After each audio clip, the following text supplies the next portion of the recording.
Sejak awal 2010, EMP Kalila Bentu mengembangkan beberapa sumur untuk siap diproduksikan, yaitu sumur Segat 2, 3 dan Segat 4 di lapangan Segat dan sumur Seng 1 di lapangan Seng.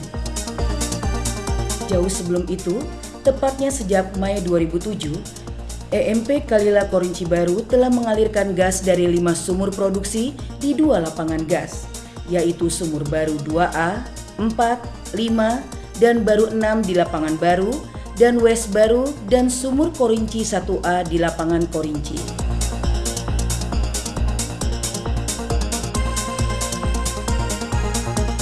Saat ini perusahaan mengoperasikan 3 fasilitas produksi gas, yaitu Baru Gas Plant, Teluk Lembu Delivery Station Gas Plant, dan Seng Gas Plant.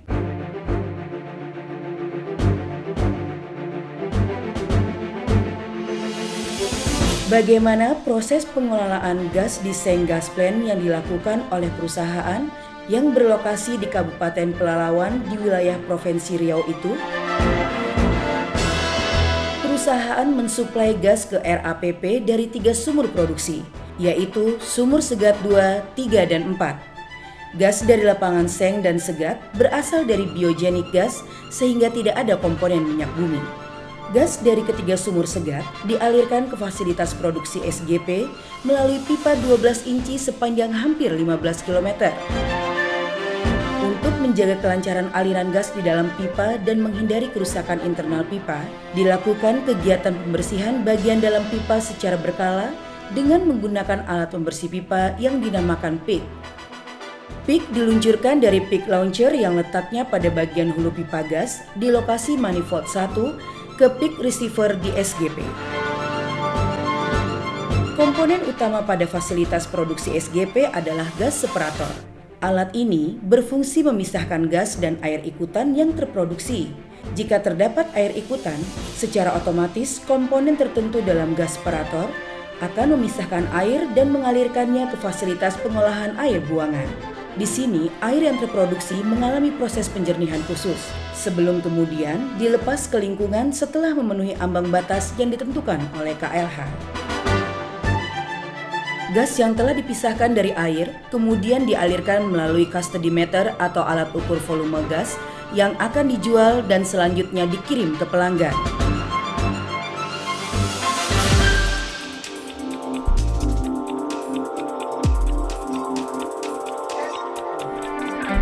Komitmen yang tinggi terhadap aspek SHE tersebut diimplementasikan ke dalam program-program yang diprioritaskan ke aspek SHE. Artinya, perusahaan sangat mengutamakan keselamatan kerja semua pekerja, kesehatan kerja, dan menjaga lingkungan hidup yang berkelanjutan, menjaga properti dan fasilitas. EMP Kalila memperoleh piagam Zero Accident Award atau penghargaan nihil kecelakaan kerja berkat usaha yang keras dari seluruh pekerja dalam aspek SHE. Salah satu bentuk kepedulian perusahaan terhadap pelestarian lingkungan adalah ketika manajemen mencanangkan program Zero Produce Water Disposal dengan cara menginjeksikan kembali air terproduksi ke dalam salah satu sumur di lapangan baru. Beberapa catatan lain menunjukkan kepiawaian manajemen, seluruh staf dan pekerja menjadi sebuah perusahaan yang berkembang dan memiliki prospek cemerlang ke depan.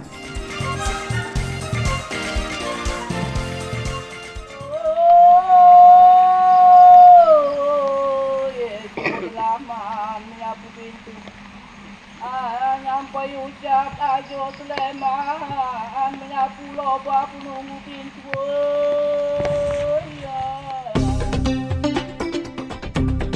Optimalisasi program pemberdayaan masyarakat menjadi bagian utama dari strategi perusahaan dalam membangun hubungan yang lebih harmonis dengan stakeholder. Menggerakkan prakasa dan inisiatif masyarakat untuk menghidupkan perekonomian di daerah sekitar operasional, itulah output pemberdayaan masyarakat yang diinginkan. Berawal dari tujuan ini, perusahaan pun melakukan pemetaan sosial di 4 desa yang berada dalam ring 1 atau wilayah terdekat dengan keberadaan perusahaan, yakni Desa Sering, Kelurahan Langgam, Kelurahan Sail, dan Kelurahan Tanjung Rup. Berbekal pada hasil pemetaan, dengan metode pendekatan memahami masyarakat secara partisipatif oleh perusahaan, lalu mengadakan workshop internal untuk menyusun program atau strategi CSR. Strategi ini memiliki sasaran berupa adanya dampak berbagi manfaat antara pihak perusahaan dengan masyarakat tempatan. Kemudian, perusahaan bersama para stakeholder, termasuk yang berada di seputar wilayah operasional perusahaan, merumuskan program pemberdayaan masyarakat yang menjadi program milik bersama. Pengelolaannya didukung semua pihak terkait dari berbagai sumber daya lokal. Hasilnya disepakati dibentuk kelompok kerja yang disingkat Pokja, dengan tugas utama menyusun program kerja bersama untuk masyarakat sekitar. Desa Sering dibentuk Pokja Gema Datuk Kolam 7. Program ekonomi yang dikembangkan adalah pengolahan ikan, peternakan itik, juga ditumbuh kembangkan produk unggulan seperti pangan olahan dan usaha madu sialang. Pengolahan ikan. Sektor perikanan sungai selama ini telah menjadi tumpuan kegiatan ekonomi masyarakat di Desa Sering. Untuk meningkatkan nilai tambah, saat ini sedang dikembangkan pangan olahan yang memanfaatkan ikan hasil tangkapan masyarakat yang selama ini hanya dijual sebagai ikan yang dikeringkan.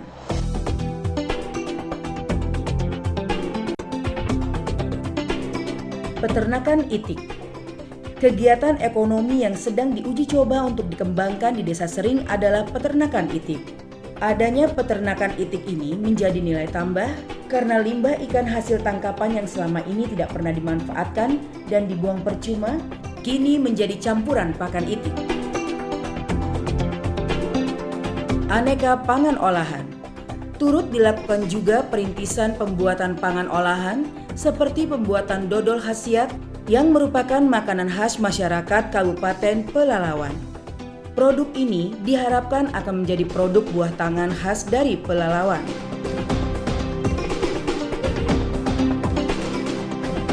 Madu sialang. Madu sialang sangat dikenal oleh masyarakat di Pekanbaru dan Provinsi Riau. Madu ini sangat digemari karena asli diambil dari lebah yang hidup di hutan yang masih asli dan terjaga. Keunikan madu sialang adalah proses pengambilannya. Madu diambil dari sarang lebah dengan cara pengambilan memakai tradisi masyarakat setempat. Cara ini hingga kini tetap dipelihara sebagai kekayaan budaya dan kearifan masyarakat lokal. Kelurahan Langgam dibentuk Pokja Gema Aso Alam. Produk unggulan yang dikembangkan adalah pembuatan abon ikan gabus.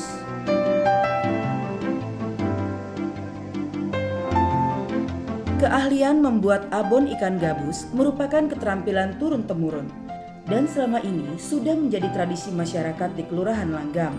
Mereka membuatnya untuk keperluan kenduri maupun hari raya.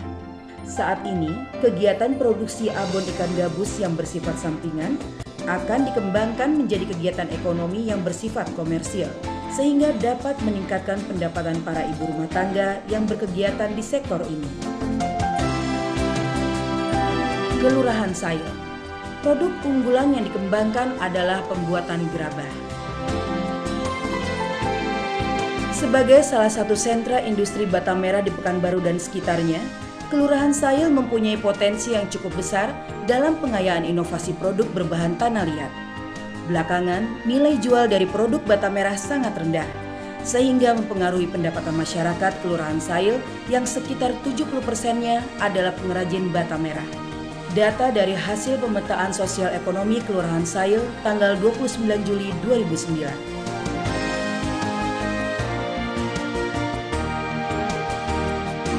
Sebagai usaha untuk meningkatkan pendapatan masyarakat dan